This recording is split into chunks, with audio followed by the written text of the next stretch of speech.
Ngai nazali garde corps ya honorable Franck Diongo ngai oyo bakanga biso à l'époque ya Kabila tukutaka ni prison ngande na tambolaka na ye na baninga nanga oyo eloko ekomi lelo photo lo bango sali biso pasi tukatisa ki mboka eko changer mais mboka changer te vraiment babomi mboka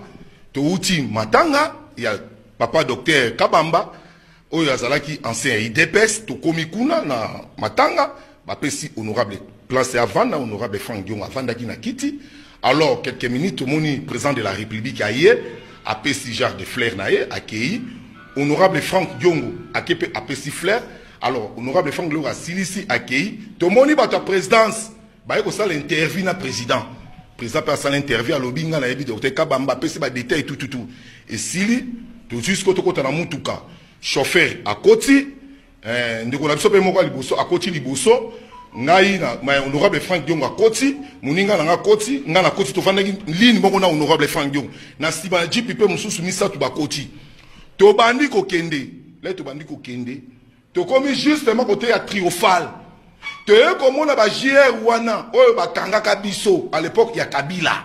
ba JR wana oyo ba kangaka biso to moni bango ba ko landa mouvement na biso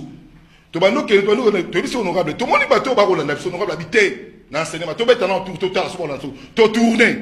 Là, tu tourner, on peut pas tourner. Tu vas donner ton son sous triomphal. Pour ça, bon, tu vas triomphal, tu vas triomphal. Tout le monde n'a pas la mouvement na biso. Là, tu tourner, tu vas doya, tu continues ko Willery. Tu vas dire ko yana Willery, tu moni siko marqué, ba ko yana nenga ya mabe, tu moni jeep ya la police. Na mona ki connaît l'ongangé. Na ko ba bien na moni connaît l'ongangé. Oya king este, alaki antenne civile. Namoni capitaine mo batambula kanaï, namoni ba lieutenant, namoni ba soldat, antenne.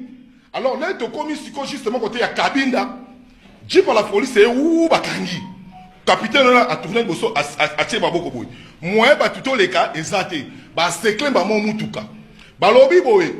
Bino so bozo na kati bokita. Mais ya kitate. Ngako, mais to sali nini? Bo ya kitate. Honorable Franck alobi nga na ko kitate, na ko kita. Population mona les honorable akiti population moni bango na bango so mais nego kiti c'est bon son sexe boy to kito to honorable Franck Diongo bibo to mokate bo sala kimia na tuni bango asali nini boke na biso wapi alors ba ba songisi comme le roi Oswana et comme discussion ba kena ba tu biso misa bato nyoso batiki biso yo bilo ko kende tekno botika la ba tu chauffeur ba betie mbata ba tu chauffeur ba songisi na sima allez ba tu capitaine na tu mutuka démarrer bakei na honorable chauffeur peut to moni aye wana ndem ta ko continuer baninga msupi ba ko koloba amakambo oyo eleki lelo pour ne pas que na répéter oyo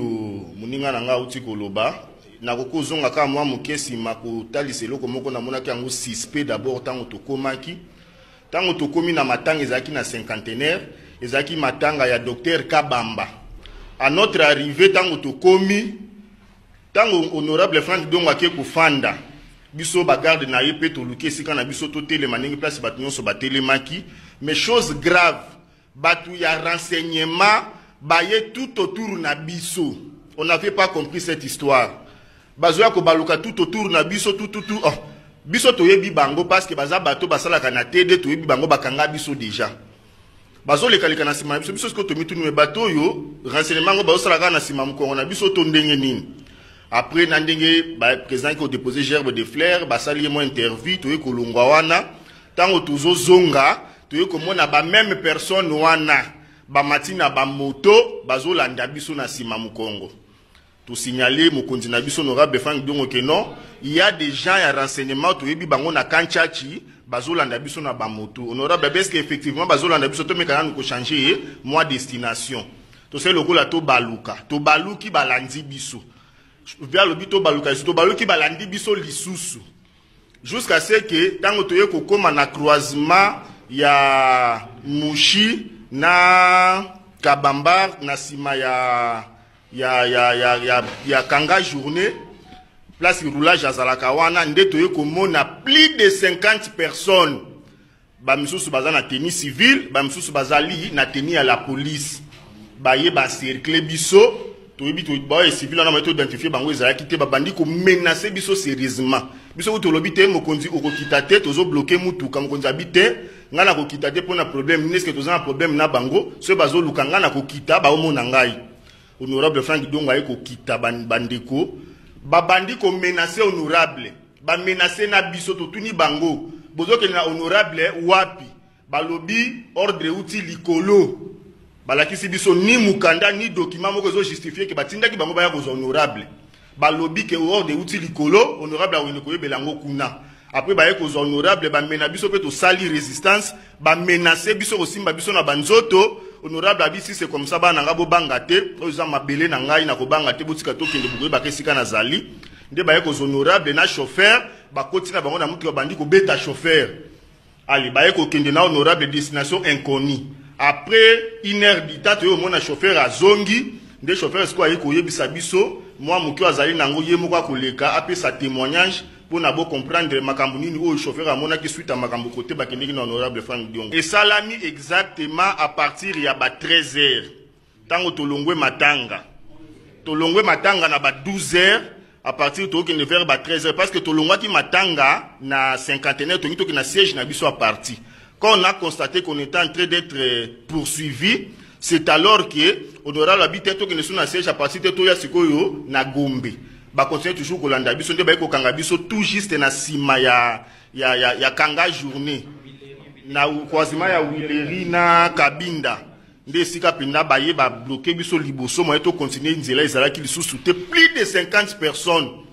donc na kanda moko excessive ko menacer biso na ko menacer na honorable batu batondi je vous dis bande ko za eloko moko na mto monate on a déploré ces histoires avec Kabila mais lelo tozomona makambo ane zongi lisusu bazo pointer biso na minduki batuna bateni civil ba pointer biso na minduki ko simba biso na nzoto donc on a été menacé à mort donc bakena honorable Frank Diongo destination connue chauffeur après sabino suite côté ba mimaki honorable nga chauffeur honorable Frank Diongo bon minga loba te ba collègue tous ba lobi déjà bon après to bakangi biso nga na kitina zonga me bon JMO ateni civil abitinga batambo nga singa kota capitaine le lieutenant a antenne à la police a singa koda to kene ti na ipe crime komi na kada mutu honorable batuni bango na sali nini bozo baleki nanga bo speaker na sali nini bozo manga bo sans mandat sa nini o komona président makambo ya biso teza likolo o ba bisika ngona ti to komi na ipe crime to koti bakina bureau mo assez to koto vandi batuni honorable vandi za bien ki melze ezali honorable na za bien na vandi ngai to vandi to no solo là honorable atundi bango abi bon atundi bango lieutenant atundi bon pour mini bokangeli ngai asi mkonzi ngana ba pomite isali kwa likolo colonel mo isabi kwa kufoye mo colonel mais asi bango to mona ntilisi bali bana bata ba GE ndia mima mo ale conseil de bana to dina honorable bana ka mo ya noir ya blindé beza ba ile tamba suite ya président marque wana so ya noir za fumé folle honorable ko matanga na mataboye type moi de wa costume ya kakibo esinga atinga maboko boy ndi ba costume honorable bakina destination wana nde ebité